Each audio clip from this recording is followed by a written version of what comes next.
Hey, everybody, and welcome to the Power of Women in Insurance podcast. Super excited. I've taken a little bit of time off, taken some time to be able to rest and relax. Thank you very much. The month of June and July, I kind of took some time off. So we are here with a very good friend of mine. Super excited to be able to kick off the next section with Monica Adwani. Monica, welcome. Thank you, T. Thank you for having me again. And I am so excited to have this conversation. Very important, taking time off, super important for our mental health, for us to regroup, for us to come in with more force in order for us to focus. So I am so glad and happy that you did that for yourself. It's always really important. Well, thank you. Thank you. And I know you and I talk about mental health a lot. So for the loyal listeners out there, Monica has been on the podcast. This will be the third time. And typically, third. This is the fourth. Fourth. And then we did a two-part series because we did it was like one concept, but we did a two-part series. So this will be the fourth time you've been on the Power of Women in Insurance podcast. And we have had so many really great conversations, and we have bonded over mental health, emotion, rebounding in the industry, being able to find your voice, being able to celebrate women in the insurance space. And that is one of the things that I love. Every time that I have you on, that has been really our passion and our backbone to our friendship. And we have just had such a great friendship, I think, over the last, has it been like 2 years that I have loved getting to know you with. So I appreciate you taking the time to be with us again today. I think it's great. I am so excited. And, like you said, it is really important to continue bringing this topic up, because even though we have talked many of times about, this specific topic, it's all being very different. I mean, it hits people in different ways. So I am really excited to kind of like do a mishmash of the conversation today. Exactly. So Monica, I want to start off with your passion project, which is a lot of your women's activities that you have. You do have an amazing podcast called TranscendwithM. And I know you're doing a lot of things with women in your local community. So start telling us a little bit about that. And then we're also going to talk about how to be able to get some relief in our day-to-day operations too, through capitalizing and utilizing virtual assistants within our community and inside of our space. So tell me a little bit about your passion project with women, and then we're going to kind of go into the VA conversation.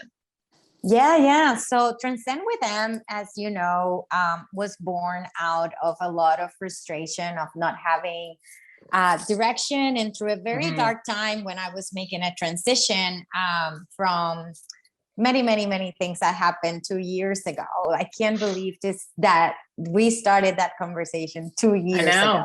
I know. It's crazy. It's crazy to see where the TranscendwithM brand has gone to. And basically, the podcast is focused on showcasing stories of resiliency, stories of success, and whatever that success means to that person, right?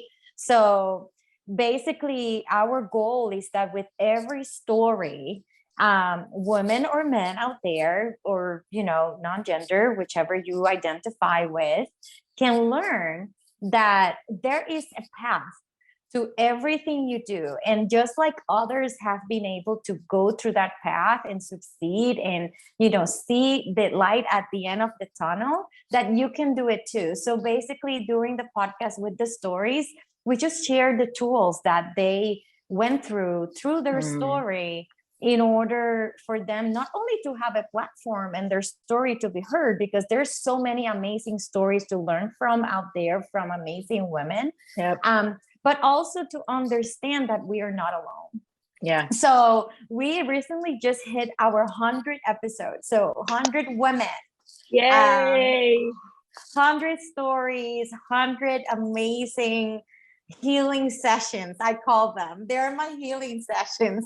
So it's been really amazing. And then from there, it has spin off into us working a lot with the community. We do monthly events where we have speakers come in to share their stories, share their business, share, their tools that they have utilized in order to get there. And they're totally free to that community. We get them sponsored by either, carriers or companies or, my own company. But they're totally free. And recently we just did our women's soiree, summer soiree, and book signing, where we had 4 TEDx and authors, speakers that came here to Worcester, Massachusetts. And I was so amazed by the power of community, because all of them came. They didn't charge me a penny. They just wanted to be part of it. We gave them a platform to their books, talk about their story. And, Sarah Muniz came from Texas. Precious Williams came from New York. Then we had 2 locals, one from Cambridge, another one from the Boston area. And they are recognized nationwide, and internationally for their efforts. And it was really amazing to see all the women that showed up, wanting to grow, right? Not only their business, but themselves. And that's the goal, right? The goal is to be a vessel of change and provide that platform for people, because it's not about me helping them grow.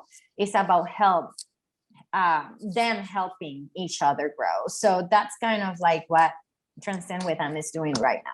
Yeah. I love it. True definition of a great community. I mean, of just women supporting women and helping along that path, because every day is a new path. I mean, every day in business, every day in life is totally different. And, we've seen that life can change in a moment. It can change with a phone call, and we see that we can change. We are not the same people we were 2 years ago. I mean, when I met you 2 years ago, you were not the same person that I met, because you were in transition. You were going through some different things, and now you are. But we're all still transition. Don't get me wrong, but I mean, now you settled into new spaces, and you're doing new things, and you're doing all sorts of new projects, which I think are fun and exciting. And we've seen even in my life with my business, and with the podcast, and with life in general, and my children, and all these other things just change. They just do. And it's the natural flow of life. And I love how you're bringing that to the awareness and the culture locally as well as internationally with the concept of your podcast. I think that's wonderful. Yeah, no, it's very amazing to see that the word community doesn't have to mean your neighbor, right? Like we can have community everywhere. And I'm learning as I go as well, because I didn't think that was possible. So it's really amazing when you put yourself out there with purpose, the things that can actually happen. So the power of the internet, right? It's the power of the internet. That's awesome. Yeah. I remember us talking about like, internet is like sometimes bad. You go in this rabbit hole, but if you use it correctly, it's great. It is, but that's the key. You can't go down those rabbit holes, right? I had to get TikTok off my phone, because otherwise this rabbit hole was just way too deep for me. It was way too addictive. I was like, oh, this is so much fun. And I was sending TikToks to like all my friends, and everything. I was like, okay, I cannot propagate this addiction. I just have to move on.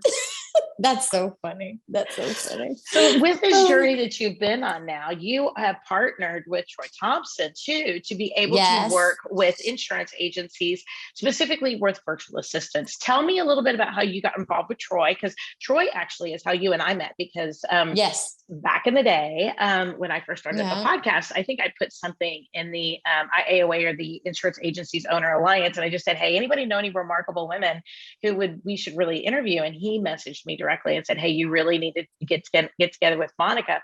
And I am super excited that he did that Troy Thompson did that for us. But you've also merged with him with some business pursuits. And tell me a little bit about how that has occurred, and how you got started with Savvital.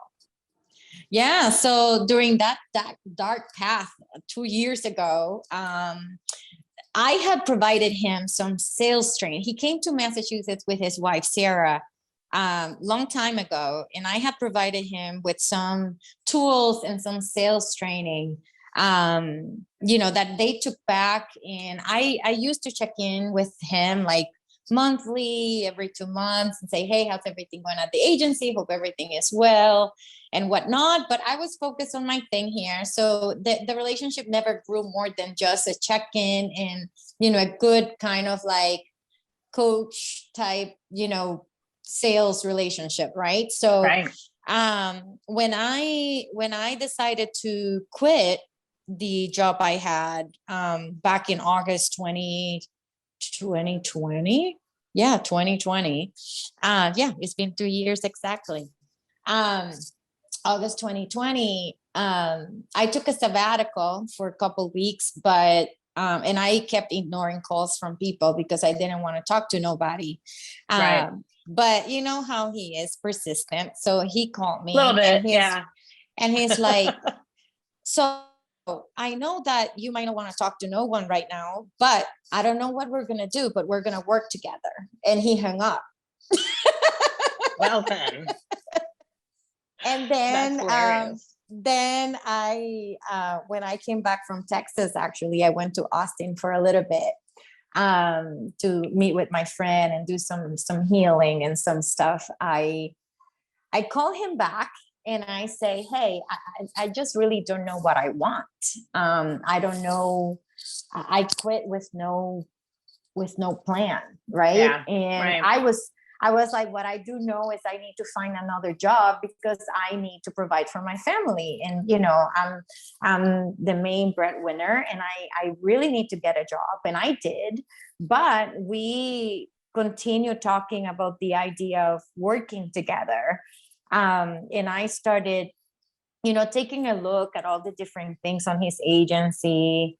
He started sharing a lot more with me about the things that, he was going through and whatnot. And one of the topics that came up was like, VPs, or VAs, how unreliable certain services were and whatnot. And, the idea of like, hey, why don't we don't do this ourselves? Because I had experience with VAs for like 8 years now or 7 years at that moment. And we just started kind of figuring out how we could make it work. Right. So fast forward, March 2021, Savvital was born. And we launched on actually Women's International Day, the 8th of Nice. March. And up till today, we're up and running a year and a couple months after, not half yet. We are up to 80 employees, and we have about 40. I don't know the exact number, but 40 something clients across the country, predominantly on Midwest and East Coast. And we're doing great. And the reason we are doing so great is because this was built from agents to agents, right? Mm-hmm. So we are on the grind of our agencies on a daily basis. We are on the front line. We have been there doing that for 15 plus years. So everything that we developed, including the training that the VAs go through, is based on our experience and based on the best way that we know how to do business. Now, right. Can I say that I have the best model out there when it comes to teaching people how to run their business? No, everybody's different. Everybody runs their things different. But can I say that I have the most reliable VAs in the planet? I will say yes, right? So because I believe in my people and I think they are exceptional and they were brought in believing and our expectation of them is to be great. So so I think, based on all the experiences that we had with VAs in the past, we were able to tackle those immediate frustrations that we know are going to come up. And basically, we built our process around those instead the other way around. So so far we've had experienced very rapid success, more than I thought we will have. Good. Because we both are, fully 100% into our agencies, and we don't really do Savvital full time. Or like, I don't know, I work like 90 hours a week. I don't even know, but what is full time anymore? I don't even know what those but definitions like, are. but in my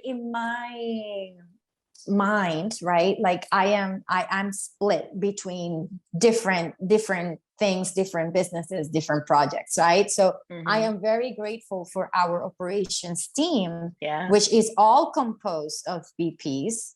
We don't have, we wanted to build a structure within them so they can see a career path within our company, so they know there is more to than just being a VA, right? Right. So I am very grateful for them, because they have done an exceptional job at carrying our vision and our expectations, right? So we can continue carrying the business, who are fueling the day-to-day, right? Because when everybody knows, when you're starting up, there is a lot of expenses involved, and you really don't start making any money in the first 3 years. So we have to continue, fueling our companies in running the day-to-day, just like anybody else as well. So yeah, absolutely. So when you guys really delved into the world of you call them VPs, is that what y'all call them, versus virtual assistants? We call them virtual professionals. Got it. Okay. Yeah. Okay. So as you start working with VPs and you start really, digging into those processes, what did you find really make y'all really successful? Because I know whenever you talk about being able to bring somebody on virtually into any agency, somebody who doesn't sit right next to you in your office, there's a lot of fear that a lot of agency professionals have. A lot of account managers, a lot of agency owners, a lot of, people who might manage that person really feel a lot of anxiety about whether or not they are doing what they're supposed to be doing, if they're doing it accurately, if they're doing it as best as they could be doing it, those types of things. How do you usually talk to people about those types of questions? That how are your operations and your training to get people up and running, and the time investment for someone who's already stressed to the max by time wise? Maybe they're working, multiple hours a week more than they should. How do you address that conversation with them? Yeah, so it is, I think something we do a little bit differently is setting expectations, right? Anybody I talk to, I always tell them, no matter how much training you give to someone, they're not going to be able to do the job how you want them to do it unless you teach them how to do it, right? However, what we do very well is that we nourish our VPs with the insurance knowledge, right? So we have an 8-week program internally. 8 weeks, nice. Yep, 8 weeks that they have to go through. And it's very similar, I will say, everybody uses out there systems like Total CSR or, Ideal Traits and stuff like that. We have developed a program that, kind of takes both of best worlds. And internally, we have a training where they go through the basics of insurance for personal and commercial lines, right? And every week there is testing, and they have to pass with an 80% or more in knowledge and capacity in order to perform a very basic CSR administrative job, right? So basically, not only we do that for 8 weeks and we teach them, the basics of, how do you fill an quote form? How do you do a binder? How do you do a COI? How do you manage, AMS or QQ or HubSpot? Or, we give them intros into all these systems, all this stuff based on the database that we have acquired so far, and they get tested, right? So the magic happens when a client says, yes, I want to move forward and proceed. We actually provide that client with the option to choose who they want to work with, right? Like, we don't plug somebody into you. You get to choose who you want to work with, right? And we provide them with all the assessments and everything that person completed. Now, nice. The expectation is that you need to spend time with your BP. And that needs to be very, very clear. We make them sign a pledge, and we work with them facilitating the first 6 weeks of training for this person to be completely on board, up and running within that agency. And we're very specific. It's going to be 6 weeks. So I think what we do differently is setting that expectation. Now, the thing is, we don't only have insurance verticals, right? We have real estate, we have mortgage, and we have construction companies as well. So, a lot of our people go through like sales training, marketing training, and different administrative duties, because we don't know specifically where they're going to be placed, right? So they're a little versatile in terms of the things that they are learning. But if this specific client wants in a specific trade, like we have a lot of requests for like accounting, like we have a lot of our VPs managing the accounting for an agency, like for example, running the commission reports, reconciliating commission reports, managing third parties, managing accounts payable. There is a lot of things that are not just customer service. We have people managing full social media and sales pipelines, stuff like that. So when it gets to be a very specific role, there is a lot of training that is not given in those first 8 weeks that they're here, just taking some generalized training, right? So setting expectations is everything. And I think that's what we do best. We set expectations correctly, and we determine how this is going to go with a roadmap, and we stick to that roadmap. So I think that's what we do differently. Setting expectations is everything, because even though this person can come in understanding what's an auto binder, what is a COI, what is all this stuff that has to do with insurance, when the job is specific into an agency or specific into a role, you still need to spend a good amount of time not just teaching the process, but explaining the why. And that's where most people fail. They don't explain the why of something needs to get done, because even if you come here, right, and you tell me, hey, Monica, I need you to do this process, do this, this, and that, and you don't explain me why that process needs to get done, I'll be like, okay. So if there's a mistake, I'm not going to make the relationship, because I don't even know why that would be a mistake. Why that will be a mistake, or why this ties into something else that can result into something more, right? So the explaining the why is the most important thing. And I will tell you that we spend more on the why and getting the explanation of things than what we do on the process. So I think, that's what we do a little bit differently, is basically. So it's not just operations. It's not just click here, click here, click here. It's why do you do this, so that if something doesn't work, they can kind of use their own intuition and or knowledge to be able to get on in there and make sure that the project still gets done, right? Or maybe even they can bring it up and say, hey, maybe this isn't working as efficiently as, maybe if we added this next step. Oh, okay, well, that will actually make a huge difference. So they really become a real team member rather than just somebody who just click and performs a specific task. That's huge. We need to teach them to be problem solvers. They are not working bees, right? Like, they are not working bees. They are problem solvers. So that's our difference. We hire people to be problem solvers, because if you're doing a job for me and I still have to solve the problem, then, I still gonna spend the same amount of time, right? But if you come to me and you say, hey, Monica, I actually found this problem. We made this mistake, but I think this could be a good solution.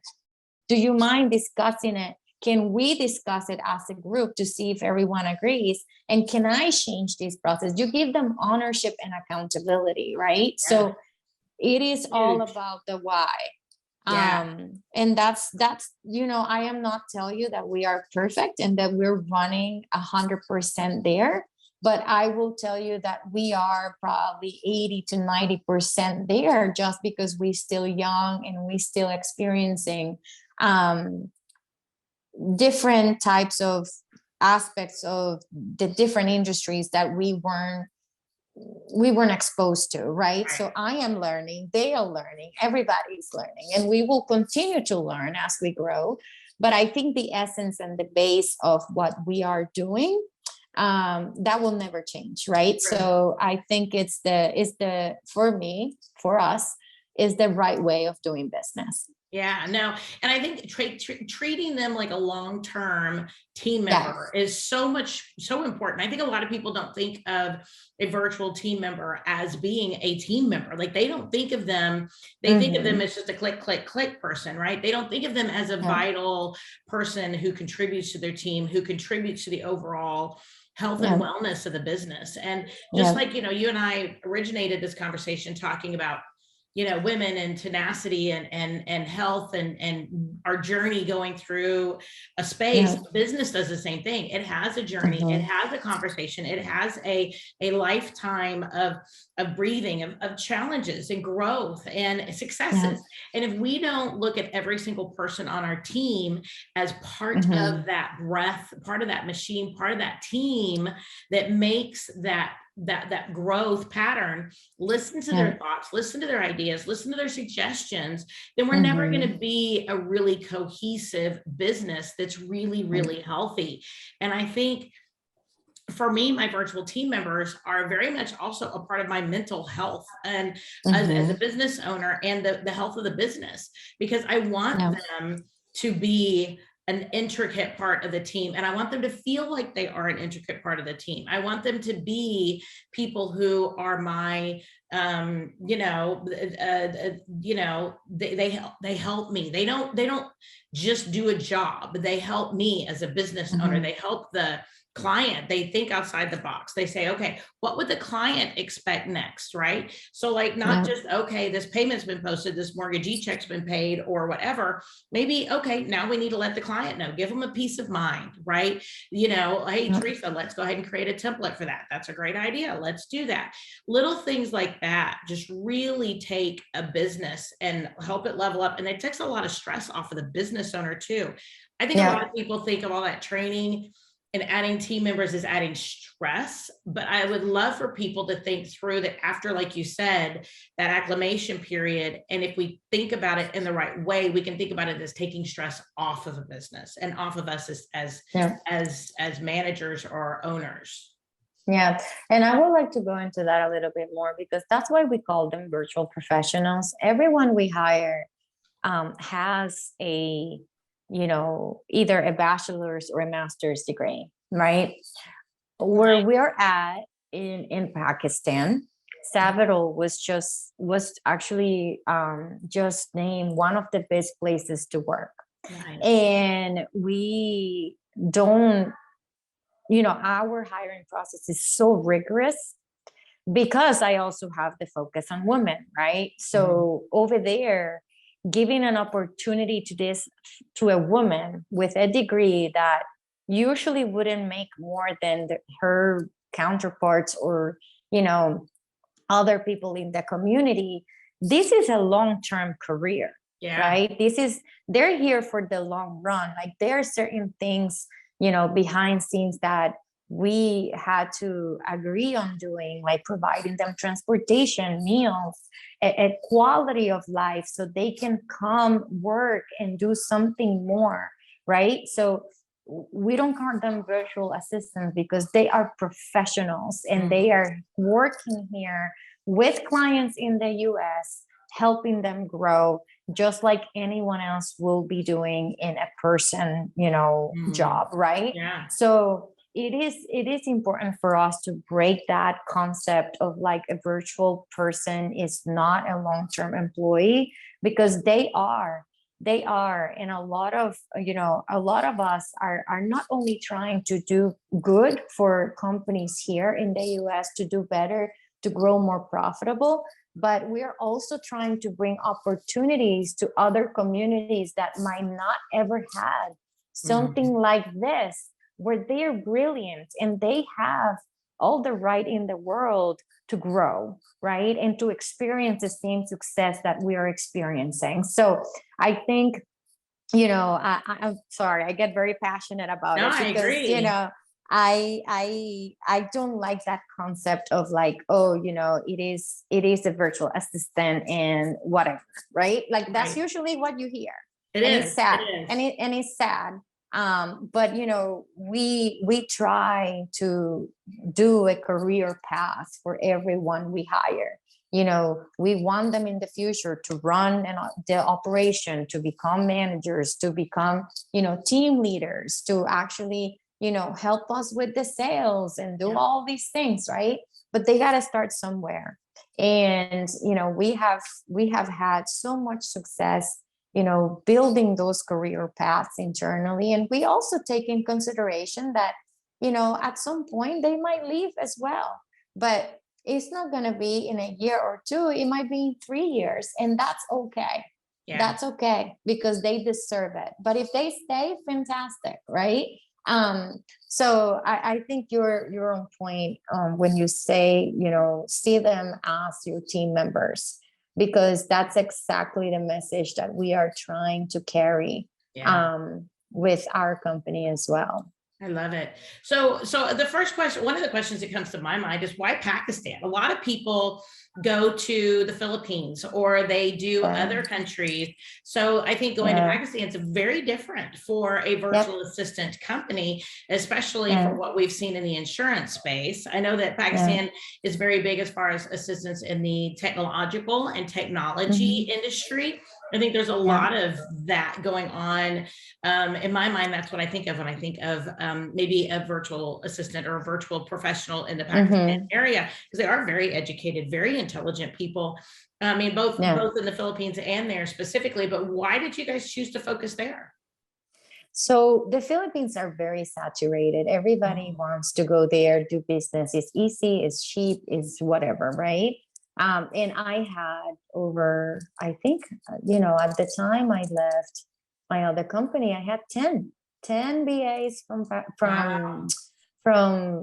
the Philippines, and I love them dearly, and I still talk to them, and they are awesome, and they still there, they still pushing, and I am so proud of them.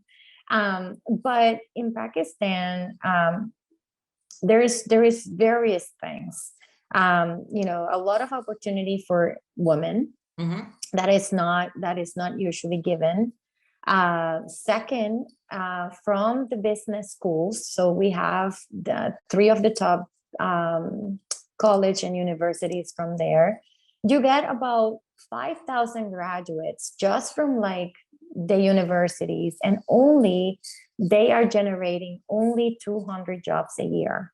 Oh wow. So you have this massive gap in terms of, the market, where you have a lot of amazing educated people, but there's not enough jobs. Totally opposite to America, right? Yeah. So that was the main reason. And third, I guess, it's because we understood while doing our research that even if we paid 30 or 40 or even 50% above market in terms of salaries there, it wasn't going to break the bank, and we can still give people a very, very high quality of life. So it's a nice mixture of a lot of different things that really work well for your clients, for you guys, and for them. And it sounds like a really good triad of synergy between that idea. Yeah, and it was all tied into purpose, right? Like, do good for both sides, from a humanitarian standpoint as well. I mean, business is business. We're all here to make money. That's not what we are debating. But at the same time, what good can we do for others? And that's, that's my driving force, at least. Right. So so we come from a different place, I guess, from a place of helping and helping others, like hardworking insurance agency owners like us, to grow and to actually be able to enjoy life a little bit more, because here we work like animals, right? We're so conditioned to work so much, and we forget to enjoy the little things, back to mental health, and experiencing so much burnout, especially in the past 2 years since the pandemic. Well, and I think as we come into this hard market, because we're here, we're not coming, we're here. I mean, and I know that there's a lot of, and I'm in Texas, there's a lot of areas that are harder hit than Texas, but at the same point, we're still like, we've got a lot of carriers that won't write landlord policies unless they have the homeowners, and and if you have out-of-state investors, it's really hard to be able to do. And there's just all these different pieces that they they want this, they don't want that, they'll only write this, but they only want this at a certain level, or they only want this type of it's almost like you stick your tongue out to the left and stand on your right foot, and point to a certain direction, and maybe they might want the business, right? Yeah. And then you pray that nobody has a loss, because then they're going to cancel them. And I think that in this hard market, though, we're seeing so much stress. I'm seeing on so many different Facebook groups, on so many different conversations that I hear, so many different podcasts, just the stress that a lot of people are under in sales and in service, and the clients as well are very, very stressed. I mean, a lot of them approach us first with aggression, unfortunately. And they will approach us like, and then they're like, oh, okay. So, I mean, I've had a couple of them just even like this week that have been like, and then we talked to them like, oh, okay. So I think sounds familiar. Right. I think that as especially, and I hate to put it this way, but especially people of age, they're maybe living on fixed incomes. They thought that this would be fine, but with inflation, they're just seeing everything going up across the board. They're stressed. They're very, very stressed right now. Our clients are. And I think that if we can bring in team members that can help empower our business, and that have a little bit of that knowledge, like you said, with that 8-week training program, and then the understanding and the knowledge of the 6 weeks of that as well, we can bring in people that can be viable team members to help take some of that stress off of us, so that we can really focus on the clients, the market, the business overall, maybe, and I think it's really important for people to hear exactly what you said, that they don't have to deal with clients, that our virtual assistants don't have to be running quotes. They don't have to be doing these things. They can on the back end if we want them to, like tee things up through our raters and so forth, but which takes a lot of the time off of us. But what they can also do, like you said, help out with commissions, help out with social media, help out with billing, help out with, a lot of different things, certificates of insurance. They can help out with, just sending binders, following up on paperwork. They don't have to be items that the clients see and touch, right? Or that the clients talk to. They can if we want them to, but they don't have to be. Right. And I think that's really important. I think a lot of people get really stuck in that space. They go, oh, but if I hire, that means they have to be licensed. That means they have to deal with the clients. That means they have to. No, they don't. They don't. No, they don't. And that's huge. And the people, I think if people could just let that go and think outside the box, we would be able to relieve so much stress in this industry right now. Yeah. Yeah. There's 3 things that they cannot do. They cannot sell, solicit, or bind a policy. Everything else, it's okay. Everything else is okay. Like we've been working really, really closely, especially with the Big I, Minnesota, because they use our services. So one of our VPs is their proctor, and she actually teaches the classes for CSRs that are coming into the market. Nice. So our VPs are going through a process of getting their CICs, their CISRs, and whatnot. They just cannot get licensed, right? Yeah. So you're getting Can they the still get same, certifications and not be actually licensed? They can take the yeah, classes. I know they can take the classes, but and can they they have can the get, actual certifications without having a license? That's one of the things I yeah, don't know, in my mind, they had to have a license in order to yeah. get a certification, but they don't. No, they're recognized internationally. So they actually Nice. can. They actually can. That right there just blows my Mhm. mind. That right there is Yes. awesome. Because I've Yeah. had my virtual assist, my virtual professionals go through a couple of classes through different organizations, but they've never taken them towards like a certification or anything. Because I'm like, you Yes. can't do that anyway because you're not licensed. But they've taken a couple of the courses, but they haven't Yeah. like there hasn't been a lot of because it takes a lot of time, especially some of Yeah. these courses take a lot of time. So the idea of really dedicating to that process to be able to be better for the agency, I love the fact they can do the certification even if they can't have that license. Let me know. Right there just blows my mind. You just made my whole hour right there. Yeah, Boom. I'll hook you up. I love it. I love it. Well, girl, if people No. want to reach out to you, talk about Savvital, talk about virtual assistants, if people are Yeah. virtual professionals, if people want to talk to you about how we can bring in that, or you could bring in that type of resource for them, for their Yeah. business, and or maybe if you can talk to their boss, or you could talk to somebody that might be making that decision, if they're listening to this podcast today, how do they reach out to you? Yeah, I'm very active on LinkedIn. So Monica Adwani on LinkedIn. You can reach out to me also on Facebook. A lot of the insurance agents live on Facebook. They do. Or I could get so, that's another one. I could get so like behind on Facebook. I mean, it's like, sometimes people like that post. I'm like, no, I can't live there. I can't. I've got stuff to do. I can't keep up with it. That's why I have VAs for, right? Well, I need to do that, I guess. Put them on my Facebook so that way I can like keep up with stuff. Though, and then my cell phone, you can just call me 508-963-9108. You can text me or you can call me, and I'm always available. So feel free, or go to our website, Savvital, SAVVITAL.us. So, but you can just text me or call me. It's easier. And for women empowerment and for stories of tenaciousness across all industries, because this is not just insurance based, right? Tell people how they can get a hold of your podcast, TranscendwithM. Yeah, TranscendwithM is like in 8 different platforms right now, but predominantly on Apple Podcasts and Spotify.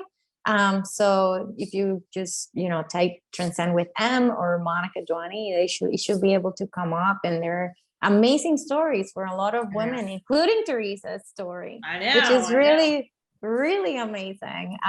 Women in insurance, CEOs, stay-at-home moms, whatever you want to hear, it's there.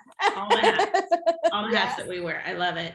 Well, Monica, you've been amazing as always. Thank you so much for joining us today. You have, I always love having you on. Well, this is not the last time you're going to be on. I can promise you that. I think you're probably actually the guest I've had on the most. And this, on this podcast, because I've had a couple people on 2 or 3 times, but this being your 4th, I think you are officially above everyone else. Number of episodes on here. So you are probably, you need like a badge of honor. You are the Power Woman and Insurance guest of the year. 2 years. I guess so. No, it's just because we have so much fun, I guess. We do. We love each other very much. We do. So I look forward to hugging your neck again in October. Will you be at the Innovation Conference in October? I will be there. Perfect. I already booked everything. Hugging you there. Everybody, this has been another amazing episode of Power Women in Insurance with Monica Adwani with Savvital.